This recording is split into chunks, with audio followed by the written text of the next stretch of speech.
हिमांशु भैया नमस्कार। जो भी साथी जुड़ते जा रहे हैं वो लोग शेयर कर दें।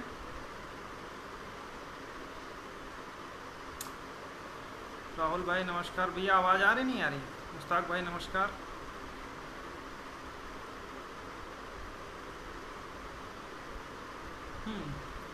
कोई भी एक लोग कमेंट कर दो।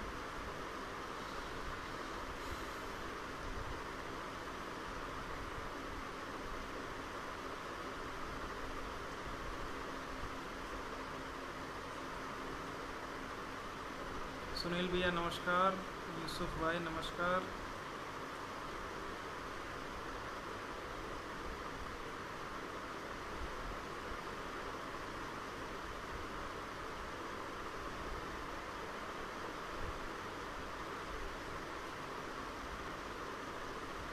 शेयर कर दो। विनोद भाई नमस्कार। प्रवीण भाई क्या स्लो है, थोड़ा आवाज़ स्लो आ रही क्या? एक सेकंड। अब आ रही नहीं आ रही?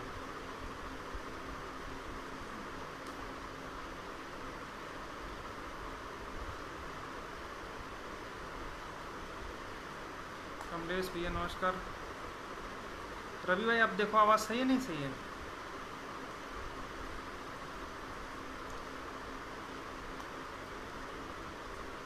अब तो सही होनी चाहिए।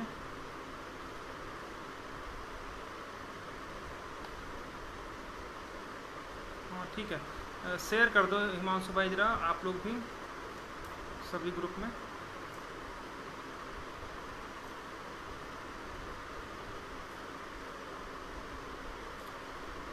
सोनू भैया नमस्कार। अब तो यार आवाज़ आनी चाहिए। अब तो जो है काफ़ी पास से बात कर। दिनेश भैया नमस्कार। अरे यार प्रतीक्षित नहीं है, एक्चुअली क्या है ना कि इधर थोड़ा सा व्यस्तता भी थी और बाकी सारी चीज़ें थी, इस वजह से थोड़ा सा टाइम नहीं मिल पाया। तो त्रिलोकी भाई नमस्कार। त्रिलोकी भाई बोले आवाज़। वीरेंद्र भाई नमस्कार। सर्वेश भाई नमस्कार।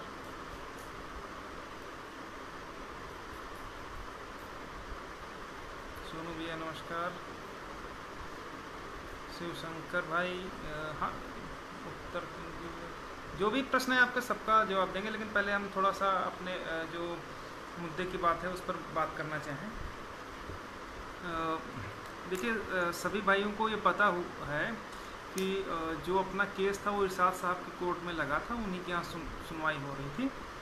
और जो 23 जुलाई में आदेश पारित हुआ था उसमें थोड़ा सा करेक्शन था, उस करेक्शन के कारण जो है अपना मैटर जो है फाइनली सुना नहीं जा सका। और जब दोबारा करेक्शन एप्लीकेशन वगैरह फाइल हुई तब तक इरशाद साहब का चूँकि ब्रेन स्ट्रोक हो चुका था, तो उस वजह से मामला दिक्कत हो गई।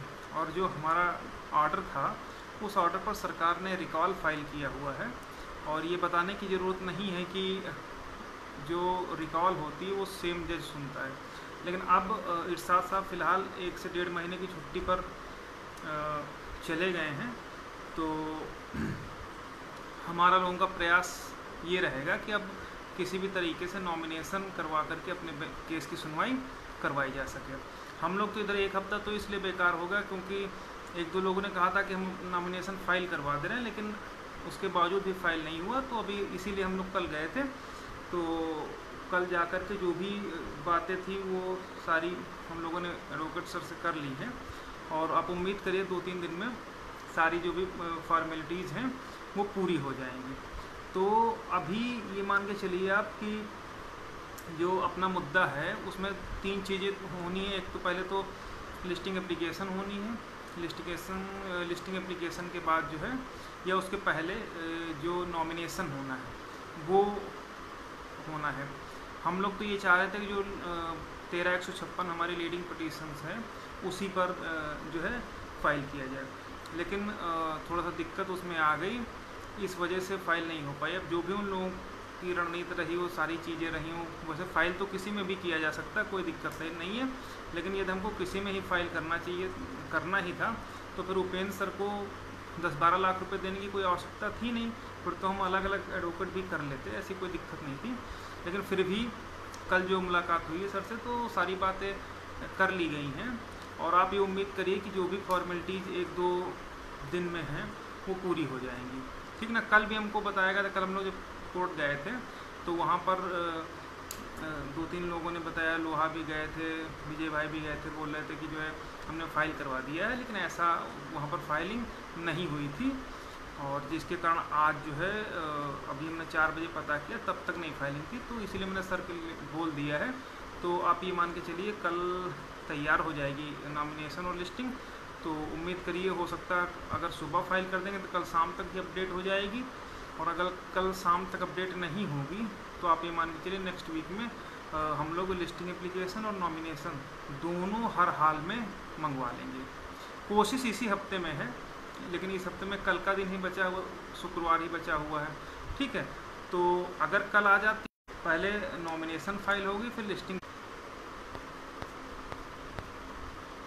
तो नेक्स्ट वीक में आप ये मान के चलिए कि जो भी फॉर्मेलिटीज़ हैं वो पूरी हो जाएंगी, इसमें कोई दो राय नहीं है।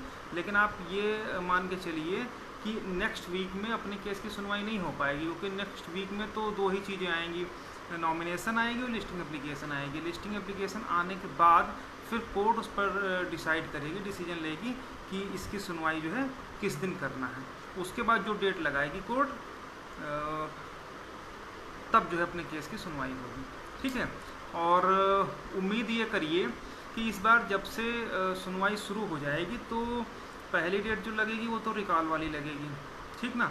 तो उस पर तो रिकॉल पर बहस होगी। इसके बाद जो दूसरी तीसरी डेट लगेगी उसके बाद कंटिन्यू होकर के अपना मैटर पूरी तरीके से डिसाइड हो जाएगा। ये जो भी बात एडवोकेट से करके, अन्य लोगों से कर करके जो निकल के आई वो सारी बातें हैं। तो अभी आपको थोड़ा सा वेट तो करना ही करना पड़ेगा, क्योंकि इरशाद साहब के बीमार होने की वजह से जो अपना मैटर है वो थोड़ा सा डिले हो गया है। लेकिन आप उम्मीद करिए कि चुनाव आचार संहिता या चुनाव से पहले हर हाल में अपना मैटर डिसाइड हो जाएगा, और सारी चीज़ें जो आप लोग एक्सपेक्ट कर रहे हैं आरक्षण मुद्दे से वही मिलने वाला है, और उसके इतर कुछ भी नहीं मिलेगा। ये बिल्कुल आप ये मान के चलिए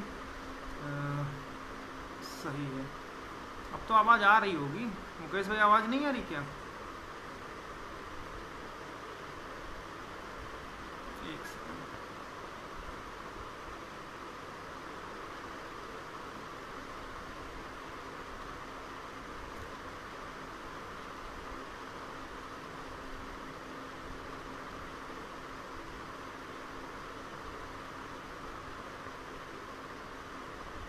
आवाज़ कोई कमेंट कर दो यार, आवाज़ आ रही नहीं आ रही पता चला हम बोले ही जा रहे हैं और आवाज़ ही नहीं आ रही, तो फ़ायदा क्या।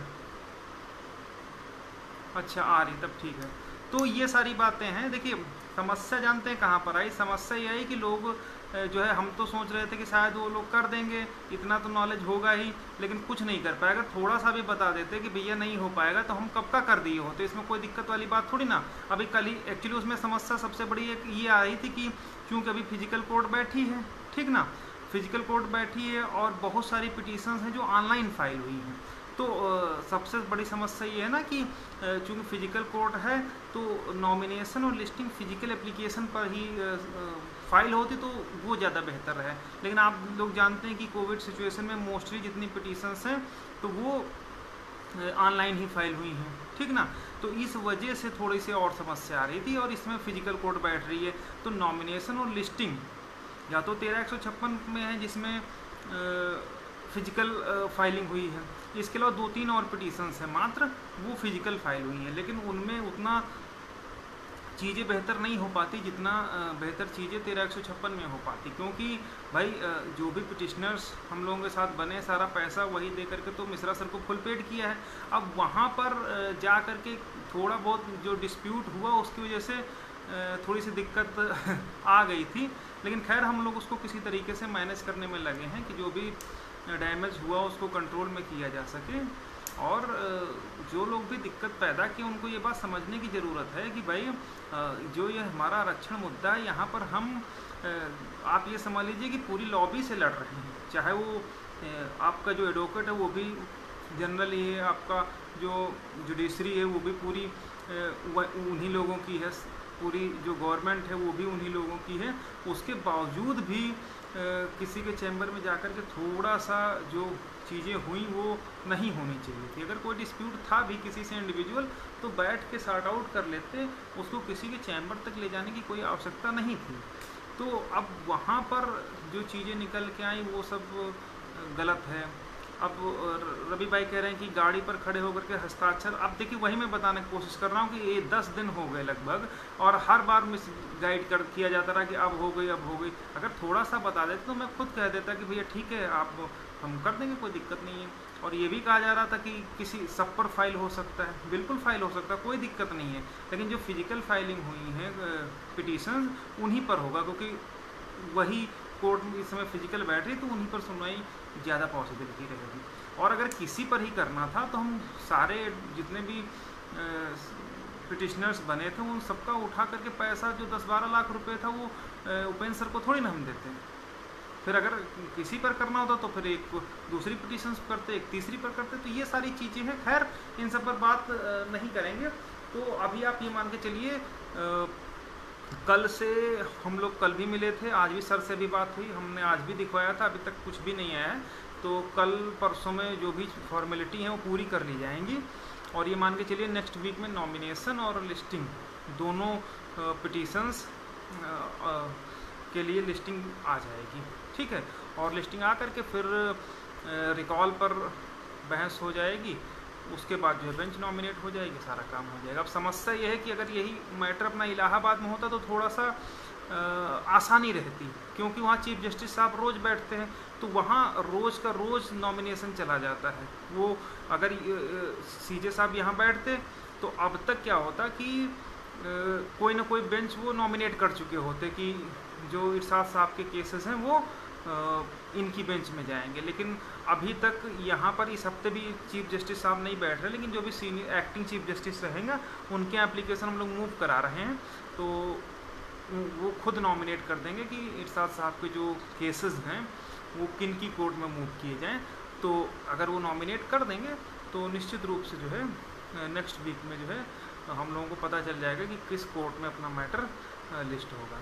और एक बार लिस्ट हो जाएगा तो उसके बाद जो है रिकॉल पर भी बहस हो जाएगी, और आगे जो भी मेरिट की बात रहेगी उस पर भी जो है सारी चीज़ें क्लियर होकर के सामने आ जाएंगी। अब अगर यही मैटर टाइड अप नहीं होता तो डेट लग जाती, कोई दिक्कत नहीं। अब टाइड अप मैटर का इशू यही होता है कि जो जज उसको सुन रहा था वही सुनेगा। अब इरशाद साहब सुन रहे थे, अब चोटिल हो गए, और क्योंकि उनके ऑर्डर का रिकॉल भी है तो वो तो उन्हीं को सुनने का जो है अधिकार रहता है। और यदि चीफ जस्टिस या जो भी सीनियर जज रहेंगे, एक्टिंग चीफ जस्टिस रहेंगे, वो जब नॉमिनेट कर देंगे बेंच, तो जो पूरे अधिकार इरशाद साहब को जजमेंट पर थे वही सारी की सारी जो पावर्स हैं वो दूसरे जज के पास चली जाएंगी, ठीक है।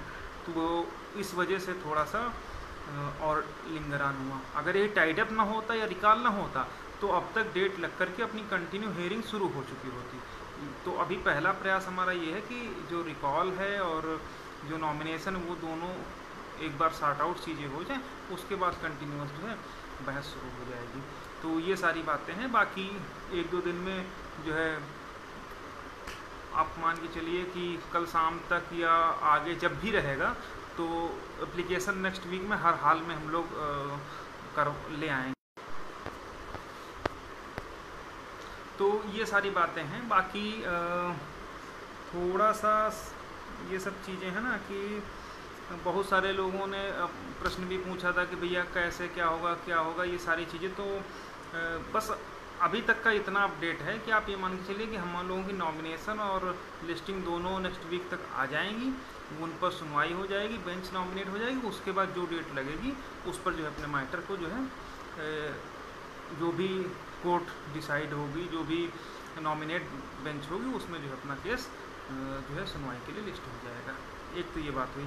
इसके बाद बहुत सारे हमारे भाई थे, उन लोगों ने बहुत सारे जो है मैसेज किए थे, वो हम एक बार जो है आप लोगों से डिस्कस कर लें तो इसमें धीरज भाई ने कहा था कि जो हमारे मामले में कमेटी बनी थी उस पर क्या किया गया। हम लोगों ने आंदोलन किया, 6 सितंबर का आंदोलन किया, इससे कंटिन्यूस अभी भी चल रहा है। जो भी बड़े आंदोलन रहे उसमें सारे लोग उपस्थित रहे हैं, ठीक ना। उसमें आप लोगों ने भी काफ़ी बढ़ चढ़ करके हिस्सा लिया, जो भी चीज़ें हुई सबके सामने हुई। तो जो कमेटी वाली बात है, तो अब मैं किसी की बात काटूंगा नहीं, लेकिन आप ये समझिए कि अपने मुद्दे को लेकर के कोई कमेटी गठित नहीं हुई है, ना गठित हुई थी ना गठित हुई है। वो केवल अज्यूम किया हुआ है कि कमेटी गठित हुई थी। कमेटी की बात कहाँ से निकल के आई वो भी मैं आपको बता दूं। जो कमेटी है वो केवल नई शिक्षक भर्ती के लिए गठित हुई थी कि वास्तव में कितने पद खाली हैं, क्या है, कितने पदों वैकेंसी निकल सकती है, इसके अलावा अगर निकलेगी तो उनका राजस्व मतलब सैलरी वगैरह कहाँ से पेड होगी, इन सब मुद्दों को लेकर के कमेटी गठित हुई थी। अपने मैटर में सिर्फ इतना था, जब हम लोगों का 6 का आंदोलन फिक्स हुआ था तो 4 तारीख को एडिशनल एसपी थे, कोतवाल थे, हजरतगंज और चौकी इंचार्ज भी थे, कई सारे लोग थे। तो उन लोगों ने बुलाया था कि भाई आप लोग चलिए, आंदोलन 6 का मत करिए, हम आपको मीटिंग करवा दे रहे हैं, ठीक ना। तो मीटिंग में वही बातें निकल के आई थी कि हम लोगों को कन्विंस नहीं कर पाए। उसमें दीपक कुमार बनी है नई शिक्षक भर्ती के लिए, उसके सामने हम आपको बिठा देंगे, आप अपना जो भी ग्रीवांसेज हैं उनके सामने रेज कर दीजिएगा। और जो मुकुल सिंघल साहब हैं, तो वो चूँकि उत्तर प्रदेश के सबसे सीनियर आईएएस ऑफिसर हैं, तो जो वहाँ पर अधिकारी थे उन्होंने कहा था ठीक है, अगर आप यहाँ से कन्विंस नहीं होते हैं तो हम आपको सर के सामने बिठा देंगे, वहाँ पर आप अपना ग्रीवांस रख दीजिएगा और फिर आगे जो भी चीज़ें होंगी वहाँ पर निकल करके आ जाएंगी।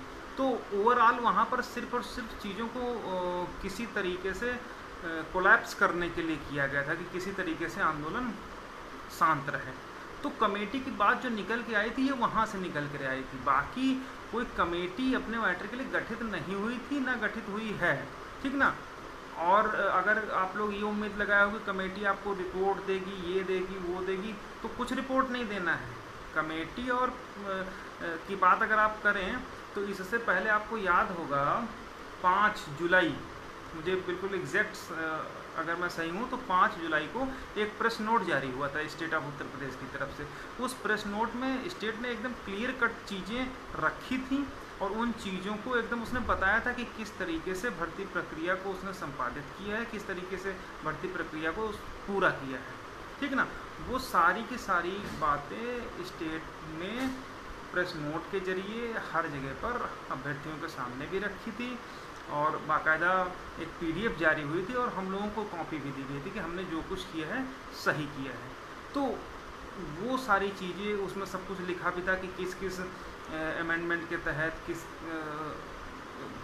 रूल के तहत, 1994 के तहत किस तरीके से हमने पूरी भर्ती प्रक्रिया को पूरा किया है। ये प्रेस नोट बाकायदा उसने जारी किया था, जो लगभग शायद 11 पेज का या 7 पेज का कुछ ऐसे था, ठीक ना। वहाँ पर स्टेट ने एकदम क्लियर कट बोल दिया था कि हमने जो कुछ भी किया है वो सही किया है। तो ये सारी बातें वहाँ से निकल के आई थी। तो आज की स्थिति ये है कि कमेटी रिपोर्ट कुछ नहीं है, ना ही आपके कमेटी के विषय में कोई बातचीत चल रही है, कुछ नहीं है। अगर कोई आपको आश्वासन दे रहा तो गलत दे रहा है, ये बिल्कुल मैं आपको फैक्ट बता रहा हूँ। इसमें कहीं से भी कोई अगर कोई मुझे गलत साबित कर दे तो मैं जो है आप ये समझिए कि कोई कर ही नहीं सकता। जो चीज़ें हैं वो मैं बिल्कुल एग्जैक्ट बता रहा हूँ। कोई कमेटी आपके मुद्दे पर नहीं बैठी है। कमेटी की बात कहाँ से उठी है वो मैंने आपको बता दी। कमेटी की बात 4 तारीख को उठी थी कि हम आपको उस कमेटी के समक्ष बिठा देंगे, ठीक ना। तो उसमें वही था, मुकुल सिंघल साहब सीनियर ऑफिसर थे, तो उन्हीं के समक्ष ग्रीवांस जो भी थे तो वो हम लोगों ने रेज करके वहाँ पर पहुँचा दिए हैं। चाहे किसी भी मुद्दे को लेकर के हम भी 2 बार सिंघल साहब से मिले, इसके अलावा सुमित भाई भी मिले, कई लोग मिले, तो सारी बातें वहाँ पर पहुँचा दी गई हैं। लेकिन अगर आप ये सोच रहे हो कि कमेटी हमारे मुद्दे पर कोई रिपोर्ट जारी करेगी, तो कोई रिपोर्ट नहीं जारी करेगी। क्योंकि अभी लेटेस्ट में जब हम दीपक कुमार के पास मिलने गए थे तो दीपक कुमार साहब ने स्पष्ट कहा था कि जो भी national council of backward classes यानी NCBC है, NCBC की जो अंतरिम रिपोर्ट थी और वो अंतरिम रिपोर्ट जो थी उसमें हमसे जवाब मांगा गया था, तो हमने वहाँ पर जवाब लगा दिया है, ठीक ना। ये उसने कहा था। तो हमने कहा था ना कि सर हम जवाब लगाने के लिए थोड़ी ना आपके पास आए थे, हम ये चाह रहे थे कि एटलीस्ट उसका कंप्लायंस हो जाता, जो 3.86 ओबीसी को दिया गया और 16.60 एससी को दिया है, उसके बजाय जो भी हमारा अनरिजर्व कट ऑफ के नीचे 27% ओबीसी और एससी 21% उसको पूरा कर दिया जाए। इसलिए हम लोग आंदोलन कर रहे थे या कोर्ट किया केस किया था या ये सब सारी चीज़ें की गई थी, वो कंप्लायंस करवाने के लिए किया गया था, ना कि इसलिए किया गया था कि आप वहाँ पर जवाब लगा दो जाकर के, क्योंकि हमको तो पता है कि आप जवाब क्या लगाओगे, ठीक है। और एनसीपी चूँकि इतनी पावर भी नहीं कि वो चीज़ों को सही तरीके से कर सके, ठीक ना, क्योंकि स्टे वाले मैटर में आप देख ही चुके हो, रिपोर्ट का भी देख चुके हो। अभी रिपोर्ट जो हाल ही में लगाई है, किसी ने आपको प्रोवाइड नहीं कराई होगी, लेकिन मेरे पास आ गई, उसमें उन्होंने ठीक वही सारे तथ्यों को रखा है जो लीगल है। और जब लीगल चीज़ें सामने आ जाती हैं, उसके बाद अगर बात करें बैकवर्ड जो कमीशन है तो बेहोश हो जाती है, ठीक ना। तो उनको जो कुछ करना था कर लिया। अब आप ये मान के चलिए अगर हो जाता है तो बेहतर है, बाकी हम लोग जो भी हमारे पास अन्य संसाधन हैं, विकल्प हैं, उनको इस्तेमाल करके हम लोग जो भी चीज़ें हैं उनको सही तरीके से क्लियर करेंगे। अब समस्या ये आ रही है ना कि आप लोग कुछ कौन पनौती है हम लोगों के सामने, क्या दिक्कत है वो तो नहीं जानते, नहीं तो आपको आप क्या बताएं, पिछले दिसंबर में ही आप लोगों ने देखा था कि लगातार एक हफ्ते मैराथन सुनवाई हुई थी और लगभग मैटर फाइनल होने का घाट पहुंच गया था। फिर डिस्प्यूट हो गया, दिक्कत हो गई और मैटर फाइनल होते रह गया। उसके बाद आपने देखा मार्च में राजेश चौहान साहब की कोर्ट आई। राजेश चौहान साहब ने भी बड़ा स्पेसिफिक ऑर्डर पास किया, और ना केवल स्पेसिफिक ऑर्डर पास किया बल्कि पूरा फाइनल करने जा रहे थे। वहाँ पर भी कोविड की सेकेंड वेव आ गई और मामला गड़बड़ हो गया। नहीं, वहाँ पर फिर राजन राय साहब की कोर्ट चेंज हो गई थी। तो राजन राय साहब के पास जब मैटर आया तो उन्होंने सुना और उन्हें स्पेसिफिक एक ऑर्डर कर दिया कि चूँकि मैटर भर्ती प्रक्रिया से संबंधित है, इसलिए इसको हम ज़्यादा लिंगरान नहीं कर सकते, और उन्होंने फाइनली इसको डिस्पोज ऑफ करने के लिए बोल दिया। लेकिन उसी समय कोविड के नए केसेज आ गए, लखनऊ की स्थिति तो बहुत सारी स्थिति दयनीय हो गई, उसमें कई सारे लोग जो है स्थिति आप अवगत ही हैं, पूरा एक समझ लीजिए कि कितनी बुरी स्थिति उस समय उत्पन्न हो गई थी। तो वहाँ पर क्या हुआ कि इससे ये दिक्कत हुई कि वो जो ऑर्डर राजन राय साहब ने किया था, नेक्स्ट डेट पर हम इसको फाइनल डिस्पोज करेंगे, उसके चक्कर में जब कोविड की सिचुएशन इस तरह इतनी बुरी हो गई तो वहाँ से मामला गड़बड़ हो गया, तो वहाँ पर फाइनल होते होते रह गया। चौथा जो मामला आया इरशाद साहब की कोर्ट में, तो इरशाद साहब तो आप जानते हैं कि बहुत बेहतर जज हैं, वहाँ पर उन्होंने ऑर्डर कर दिया, ठीक ना। और कितना स्ट्रिक्ट ऑर्डर था वो बताने की ज़रूरत नहीं, लेकिन वहाँ पर थोड़ी सी आप ये कह सकते हैं कि शायद उतना अनुभव नहीं रहा होगा जो मिश्रा सर के जूनियर हैं। तो जब ऑर्डर आया तो वहाँ पर जो चैप्टर 23 लिख गया था, 23 की जगह 22 होना चाहिए था, उसके कारण जो है स्टेट ने रिकॉल फाइल कर दिया कि भाई यहाँ पर 22 प्रेस विज्ञप्ति जो जारी करने के लिए बोला था ना, तो प्रेस विज्ञप्ति चैप्टर 22 के तहत जारी होती, ना कि 23 के तहत। तो इसके कारण जो है स्टेट ने रिकॉल फाइल कर दिया कि भाई हमको सुना नहीं गया और इस ऑर्डर के तहत हम कैसे जो है जारी करें, क्योंकि ऑर्डर में करेक्शन होना चाहिए। तो मिश्रा जी से जो जूनियर है नीलकमल भाई, उनसे मैंने कहा कि सर इसमें जो है करेक्शन फाइल कर दिए, तो उन्होंने बोला कि हमारी दूसरी पिटीशंस में है और हम ओरल में बोल देंगे। और कहा भी मैंने कि भाई ओरल में कोर्ट में कुछ नहीं होता, कॉमा फुल स्टॉप बदलना होता तब भी करेक्शन एप्लीकेशन फाइल होती, लेकिन उन्होंने कहा शायद अब जो भी दिमाग लगाया हो, नतीजा क्या हो, जब नेक्स्ट डेट पर करेक्शन नहीं हुई तो इरशाद साहब गुस्सा हुए और उसी दिन उनका जो भी ब्रेन स्ट्रोक हो गया और मैटर दिक्कत में आ गया। अगर करेक्शन एप्लीकेशन उससे पहले फाइल हो गई होती तो शायद उस दिन रिकॉर्ड डिस्पोज होकर के अपना मैटर टाइड अप होकर, वहाँ से टाइड अप नहीं होता, टाइड अप से रिलीज हो चुका था। तो उस समय अगर रिलीज हो गया होता तो आज हमको जो जद्दोजहद करनी पड़ रही है कि ये मान के चलिए कि नॉमिनेशन फाइल करना, लिस्टिंग फाइल करना, ये करना, तमाशा करना, वो समस्याएं नहीं आती। और सिर्फ एक दिक्कत हुई कि वो करेक्शन उन्होंने कहा कि हम ओरल में बोल देंगे, ठीक ना। तो शायद नासमझी कही जाएगी या आप ये समझिए उतना अनुभव नहीं रहा, जो उन्होंने उतना सीरियसली नहीं लिया कि हम चैप्टर 23, 22 में हम ओरल में बोल देंगे। तो कोर्ट में कभी भी कोई भी आर्गूमेंट, चाहे वो कॉमा का हो चाहे फुल स्टॉप का हो, ओरल में नहीं होता। तो उनकी नासमझी का परिणाम या अनुभवहीनता का परिणाम कहीं ना कहीं इतने जो हमारा समय खराब हुआ उसके कारण जो है सामने आया। खैर, अब उस पर ज़्यादा बहस करना उचित भी नहीं है, शायद उनको खुद न मालूम हुआ हो कि ऐसी स्थिति आ सकती है, ठीक ना, तो इस वजह से उन्होंने नहीं किया था। खैर, अभी भी कोई दिक्कत नहीं है, लेकिन जो चीज़ें होनी चाहिए थी उतना बेहतर तरीके से नहीं हो पाई। बताया जाता है कि हमने सब कुछ कर दिया और एट ए टाइम कुछ नहीं होता है, ठीक है। तो फिर भी हम लोग हर हाल में नेक्स्ट वीक में सारी चीज़ें ले आएंगे। बाकी अगर जो भाई पूछते हैं कि कब तक डिसाइड हो जाएगा, तो डिसाइड करने की स्थिति में मैंने बता दिया कि डिसाइड तो हमारा पिछले दिसंबर में ही हो जाना चाहिए था, जब लगातार 1 हफ्ते सुनवाई होनी चाहिए थी। अगर उस समय नहीं डिसाइड होता तो चौहान साहब की कोर्ट से डिसाइड हो जाना चाहिए था, वहाँ पर भी थोड़ा सा मैटर लिंगरान हो गया। और फिर जब राजन राज साहब की कोर्ट में आया तब तो बिल्कुल निपटने जा रहा था, वहाँ पर भी थोड़ा सा दिक्कत हो गई। इरशाद साहब के यहाँ कुछ बचा ही नहीं था, तो इरशाद साहब का ब्रेन स्ट्रोक हो गया, ब्रेन हैमरेज हो गया, तो मेडिकल लीव पे चले गए। तो ये सब चीज़ें ऐसी ना कि डिसाइड होते होते रह गया, अदरवाइज़ अब तक काफ़ी पहले ही मैटर अपना जो है डिसाइड हो गया होता है, ठीक ना।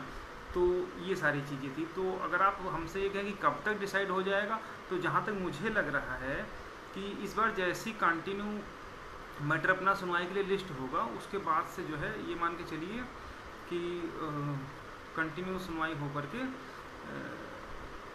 मैटर फाइनली डिसाइड हो जाएगा। क्योंकि स्टेट भी जितना भागना था भाग लिया है, और हमको नहीं लगता कि स्टेट ये चाहेगी कि हमारा जो ये मुद्दा है आरक्षण वाला, इसको बिना डिसाइड कराए वो चुनाव में उतरे, क्योंकि कितनी थू हो चुकी है वो किसी से छुपा हुआ नहीं है। और कहीं ना कहीं स्टेट पूरी तरीके से ये मान के चलिए कि हम लोगों के पूरी तरीके से अगेंस्ट है।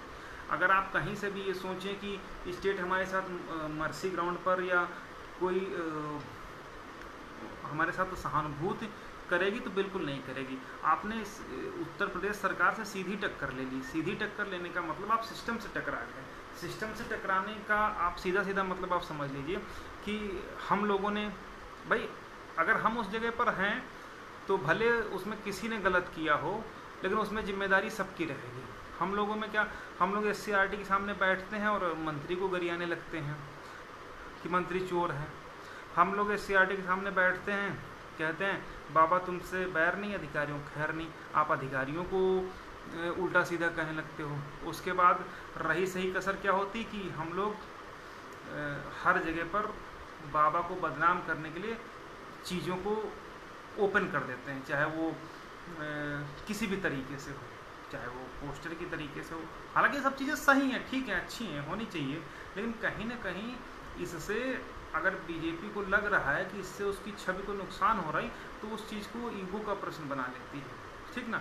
यहाँ पर उसको यही लगा वो कहीं ना कहीं जब हमने स्टेट को गाली देना शुरू किया, जब हमने अधिकारियों को गाली देना शुरू किया, जब हमने हर जगह पर उसको बदनाम करना शुरू किया, तो उसको सीधा लग गया, जो कि फीडबैक अधिकारी भी दिए, मंत्री भी दिए, सब लोगों ने दिए, तो उनको सीधा लगा कहीं ना कहीं इसको राजनीतिक मौके के रूप में और हमारी सरकार को बदनाम करने के लिए ये धरना प्रदर्शन या ये चीज़ें हो रही हैं। जैसा कि सतीश द्विवेदी ने तो पूरे भरे सदन में बोल दिया था कि ये सपा के आदमी हैं, आकर के हमारा घर घेर लेते हैं, सारी चीज़ें कर लेते हैं। तो इसलिए नहीं कहा था कि हम लोग उनके सामने आरक्षण मांगने गए थे, बल्कि उसने इसलिए कहा था क्योंकि उसको गालियाँ दी गई थी, ठीक ना।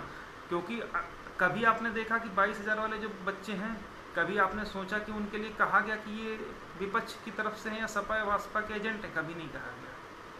क्यों? क्योंकि उनको उनके सामने सतीश द्विवेदी को गाली नहीं दी गई। उन्होंने जो है छीन लेंगे, वो कर लेंगे, फलाना कर लेंगे, ये बातें नहीं हुई। उन्होंने अधिकारियों की खैर नहीं, इस तरीके की नारेबाजी नहीं की। बहुत सारी बातें हैं उसमें, तो खैर अब इन सब पर बहुत ज़्यादा डीप नहीं जाना चाहिए। लेकिन ये बातें ऐसी हैं ना कि स्टेट आपसे पूरी तरीके से चिढ़ी हुई है, और सिर्फ इसीलिए उसने NCPC में सारी चीज़ें जो भी जवाब लगाया है वो आप देख लीजिए। उसमें पूरी उसने जो एक तरीके से अपनी पूरी पॉलिसी का यूज़ किया है, जो स्टेट की राइट्स होते हैं, स्टेट की पावर होती है, उसके तहत उसने सबको दिखा दिया कि हमारी पावर है, हमको जो अच्छा है हमने अपने हिसाब से सही लगा है। अगर आपको लगता है कि हाँ ये सही नहीं है तो उसको आप चुनौती दीजिए, ठीक ना।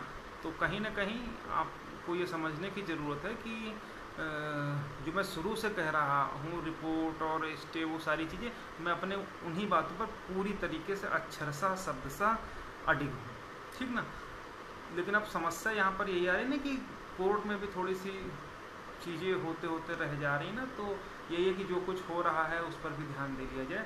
तो ये सब बातें हैं। तो आप ये समझ सकते हैं कि मैटर जब भी डिसाइड होगा थोड़ा सा डिले हो सकता है, आप ये बिल्कुल भरोसा रखिए कि थोड़ा सा डिले भले हो जाए, लेकिन फाइनली जब डिसीजन आएगा तो निश्चित रूप से हम लोगों के, आप लोगों के फेवर में आएगा, ठीक ना।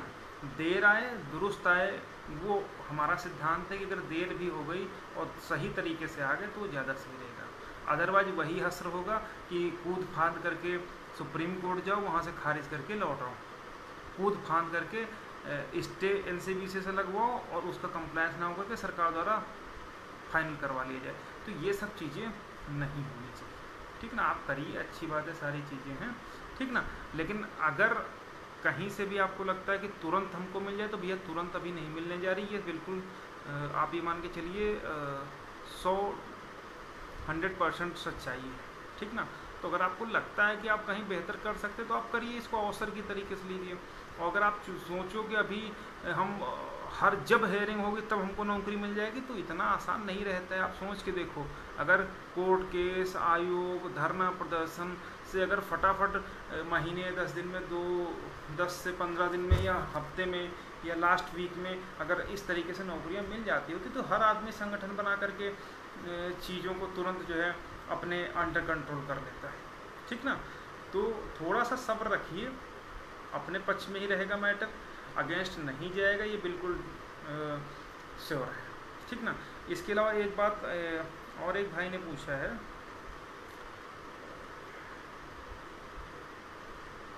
कि उत्तर कुंजी वाला जो मैटर है वो डिसाइड हो गया, अपना मैटर रह गया, ठीक ना। तो आपको मैं बता दूं कि उत्तर कुंजी वाला जो मैटर है, पहली चीज़ तो वो 2019 का केस है।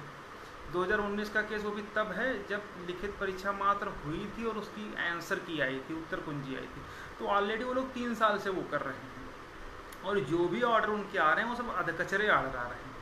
हाई कोर्ट सिंगल बेंच का अलग कचरा आता है, डीबी का अलग आता है, सुप्रीम कोर्ट का अलग आता है। अब देखिए क्या स्थिति है कि लखनऊ में सिंगल बेंच में चल रहा, डीबी में वहाँ से डिसाइड हो गया और एक बंदा सुप्रीम कोर्ट पहुँच गया, ठीक ना।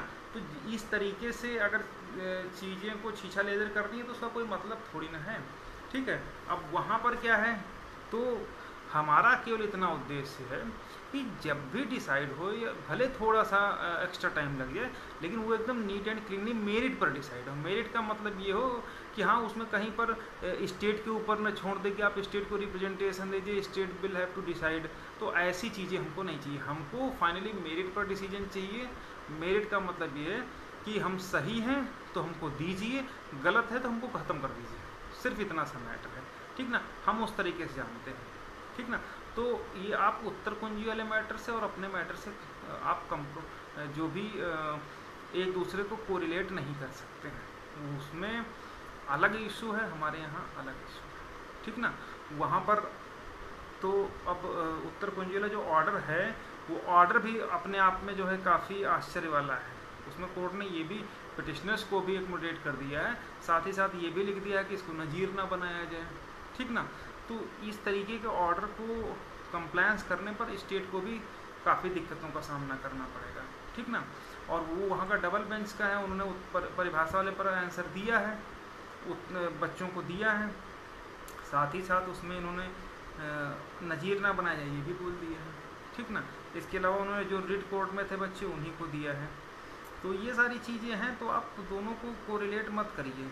जो भी है हमारा मुद्दा 69 जिले में सबसे बेस्ट मुद्दा है, हमारे पक्ष में आएगा, बिल्कुल नीट एंड क्लीन ऑर्डर आएगा, स्पेसिफिक आएगा कि मतलब यस और नो में आएगा, ठीक ना। वो बीच का लीपा पोती वाला नहीं आएगा कि हाँ उत्तर मतलब एक नंबर भी बढ़ा दो और बाकी क्वेश्चन को मेरिट पर भी नहीं है, ठीक ना। हालांकि अभी उत्तर कुंजी में एक सबसे बड़ा सामना जो उन लोगों को करना पड़ेगा वो रणविजय सिंह एंड अदर्स का सामना करना पड़ेगा, जिसमें उन्होंने साफ साफ बोला है कि जब भी मैटर जो रहेगा तो इस जो भी अथॉरिटी होगी उस अगर कहीं पर कंट्रोवर्सी रहेगी तो अथॉरिटी जो सही उत्तर मानेगी वो माना जाएगा, ठीक ना। तो इसीलिए आपने देखा होगा कि जब यहाँ मैटर चल रहा था लखनऊ में तो उसमें डॉक्टर साहब बहस कर रहे थे, एलपी मिश्रा साहब, तो उन्होंने इसीलिए कहा था कि यूजीसी की से जो है उन क्वेश्चंस पर एक ले लिया जाए पूरा कंपाइल करवा करके मंगा लिया जाए कि हाँ कौन से क्वेश्चन का कौन सा उत्तर सही है, क्योंकि कोर्ट को ये पावर नहीं है कि कौन सा सही उत्तर है कौन सा गलत उत्तर है, कोर्ट नहीं डिसाइड कर सकती है, ठीक ना। इसीलिए बहुत अच्छा सा इन्होंने किया था, लेकिन अब वहाँ से इलाहाबाद को हाई कोर्ट ने ये कह दिया कि एक नंबर दे दो, अगर एक नंबर से उनका हो जाता तो ऐसे लोगों को पिटिशनर्स को दे दिए जाए। तो ये सब चीज़ें हैं।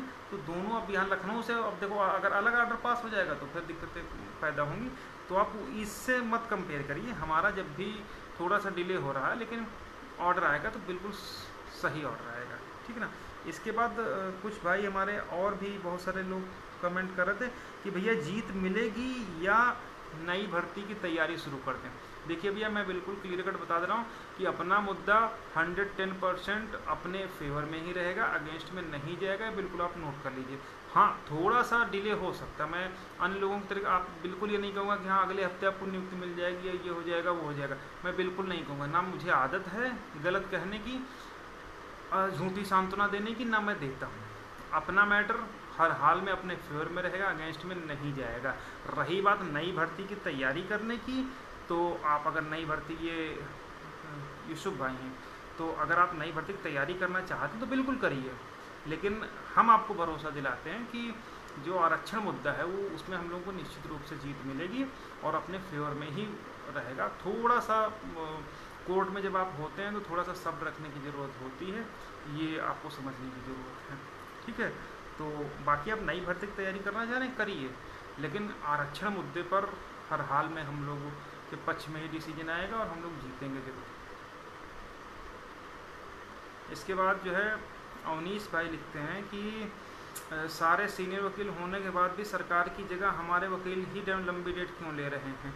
देखिए ऐसा कभी नहीं हुआ कि हमारे वकील लंबी डेट लें, उसमें कोई दिक्कत ऐसा कभी नहीं हुआ कि लंबी डेट लिए जाए। उसमें मैं आपको बता दूं कि जो 23 जुलाई से 23 अगस्त 1 महीने की डेट मिली थी वो इसलिए मिली थी क्योंकि कोर्ट ने ऑर्डर किया था कि 4 हफ्ते में 2 हफ्ते में विज्ञप्ति जारी की जाए। जो लोग ओबीसी एससी की सीट पर चयनित हो गए हैं ऐसे लड़कों को सॉर्ट आउट किया जाए और पेपर में विज्ञप्ति जारी की जाए कि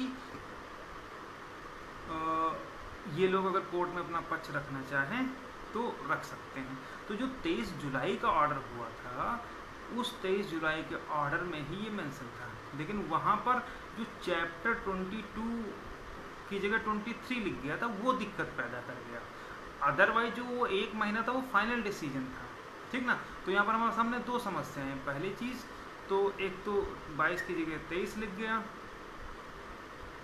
दूसरी चीज़ जिसने रिकॉल पर उसी ग्राउंड पर स्टेट ने रिकॉल फाइल कर दिया, और सबसे बड़ी दुख की बात हम लोगों के लिए ये रही कि जो है इरशाद साहब की कोर्ट जो ब्रेन स्ट्रोक हो गया उस वजह से दिक्कत हो गई।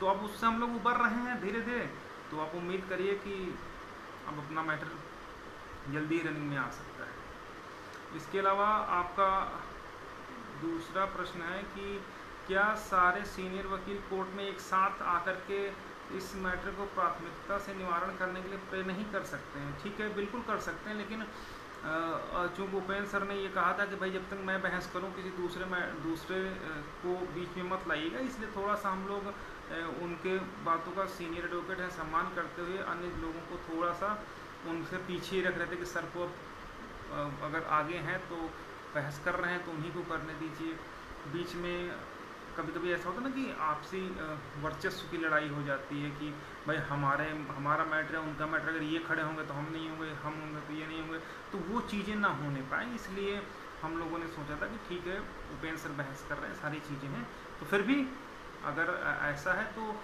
जो आप ये बता रहे हैं बिल्कुल हम लोग इसको सोच के रखे हैं।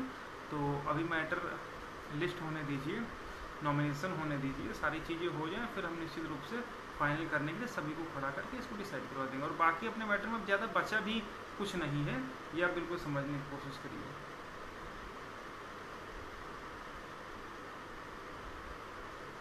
और इसके बाद करें कि सभी लोग ऐसे ही टीम में रहें जिनकी वर्तमान में जो प्राथमिकता है वो नौकरी। देखिए जितने भी अपने साथ साथी जुड़े हुए हैं, चाहे वो पटिशनर के रूप में हो, चाहे आंदोलन में लोग रहे हों, सबकी जो एकमात्र उद्देश्य है वो नौकरी ही है। एक सेकंड, हेलो काहे लिए?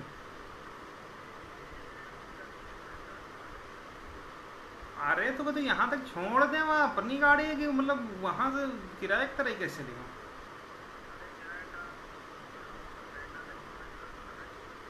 ठीक है आ रहे हैं 5 मिनट।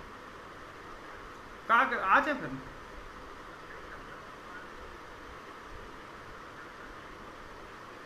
ठीक है आ रहे हैं, आ रहे हैं। ठीक ठीक है, कपड़े पहन कर। तो ये सारी बातें हैं। और इसके अलावा जो है तो ये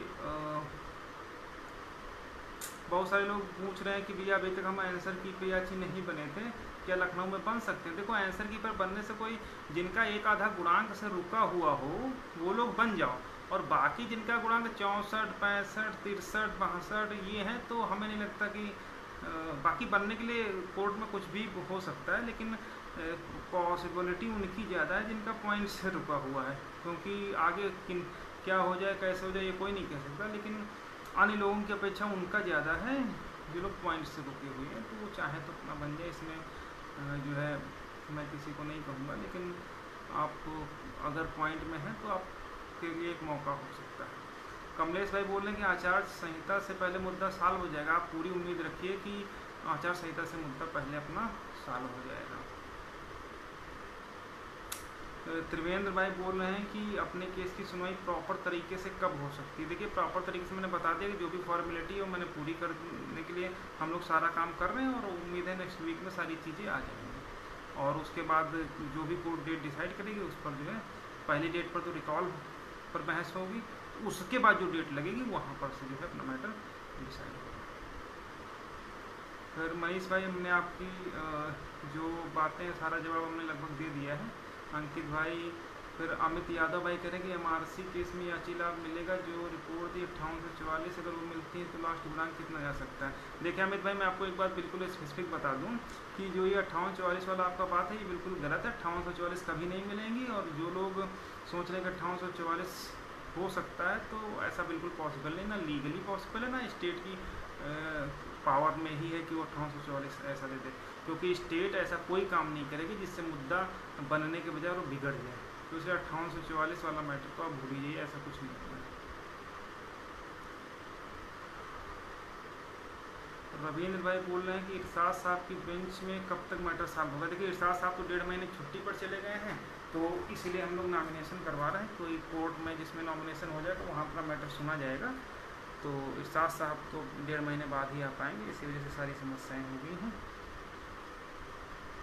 बबलू भाई पूछ रहे हैं कि जो है समय निकला जा रहा है, कुछ कीजिए। देखिए वो तो बिल्कुल सही आप कह रहे हैं कि जो अपना मैटर है समय तो ज़रूर लग रहा है, लेकिन मैंने पहले बताया कि देर आए दुरुस्त आए। अगर थोड़ा सा देर भी हो जाए, अगर अपने पक्ष में डिसीजन हो तो सही रहता। देखिए लोगों ने कितना उत्पात मचाया, सुप्रीम कोर्ट चले गए, खारिज होकर के चलाया, कई सारी चीज़ें उसमें बार बार रिपीट करने की जरूरत नहीं है। हर जगह जल्दी जल्दी चक्कर में आज यहाँ तक पहुँचा दिया। लोगों ने तो यहाँ तक कहा दिया 1 हफ्ता हमको दे दो, आंदोलन में हमको नियुक्ति पत्र दे देंगे, नतीजा 4 महीने होने वाला है, अभी कुछ नहीं है। तो आप ये मत कहिए कि तुरंत हो जाए। हम भी कह रहे हैं कि जिन लोग जो भी भाई बहन प्रयास कर रहे हैं सबके प्रयास सराहनीय है, और चाहे वो आंदोलन में हमारे जो भाई बैठे हैं वो भी बहुत अच्छा वर्क कर रहे हैं, सारी चीज़ें हैं, लेकिन कहीं ना कहीं आप ये सोच के चलिए कि भले थोड़ा सा डिले हो जाए लेकिन अपने पक्ष में रहे, वो ज़्यादा बेहतर है। जल्दबाजी में पता चला ऐसा न खा लो कि अपना ही मुंह जल जाए, तो ऐसी स्थिति से बचने की ज़रूरत है। तो ये चीज़ें हैं, और बाकी नेक्स्ट वीक में सारी चीज़ें हो जाएंगी। ठीक है, तो लगभग सारे प्रश्न का जवाब दे दिया, और जिसको भी अगर कोई चीज़ रह गई हो, अगर आपको लगता है तो जो मेरा व्हाट्सएप नंबर मैंने दे दिया है उस पर आप लोग मैसेज कर सकते हैं। Thank you so much.